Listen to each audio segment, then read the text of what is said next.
పెళ్లికి అంతా రెడీ అయింది. కాసేపట్లో వరుడు పెళ్లిపీటలు ఎక్కాల్సి ఉంది. అంతలోనే సీన్ మారిపోయింది.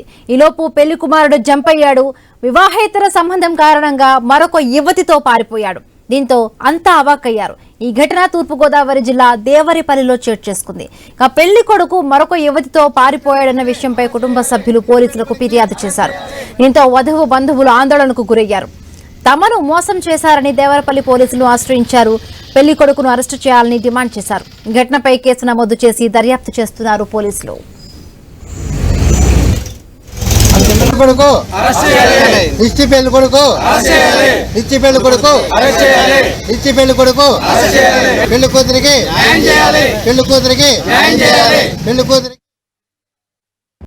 రీసెంట్ గా యాదవులకు సంబంధించి పాలి వీర వెంకట సత్యనారాయణ అని చెప్పేసి అతనితో వివాహం కుదుర్చుకున్నారు.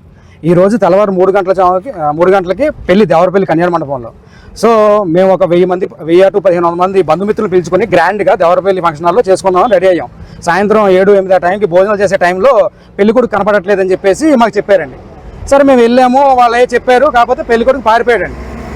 మేము తెలుసుకుంది ఏంటంటే ఆయనకు ఆల్రెడీ ముందే పెళ్ళి అయిందండి. పెళ్ళి అయ్యింది, అది చాలా సంవత్సరాల క్రితం అయింది. అది వాళ్ళ కుటుంబీకులకు కూడా తెలుసు. అది దాచిపెట్టి మా దగ్గర ఆల్మోస్ట్ 1.5 ఎకరాల పొలం అడిగారు. 2 లక్షలు కట్నం, ఆడపడిచి కట్నం అడిగారు. సో దానికి మేము సమ్మతం అయ్యి మేము గ్రాండ్గా చేసాం, అంతా బాగానే ఉంది. ఇక పారిపోయారని చెప్పారు.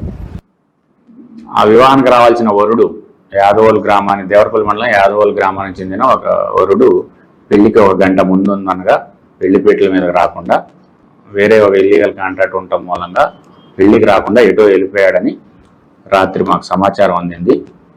అందు నిమిత్తం ఈ ఆడపిల్ల గోపాలపురం మండలం, ఈ పెళ్లి కూతురు వాళ్ళది గోపాలపురం మండలం ఒక విలేజ్. వాళ్ళని ప్రాతపూర్వకంగా ఫిర్యాదు ఇమ్మని చెప్పాం. వాళ్ళ కుటుంబం అంతా డిస్కస్ చేసుకొని వాళ్ళు మానసిక ఆవేదనతో ఉండుంటారు. ఆడపిల్ల తాలిపోడు కాబట్టి.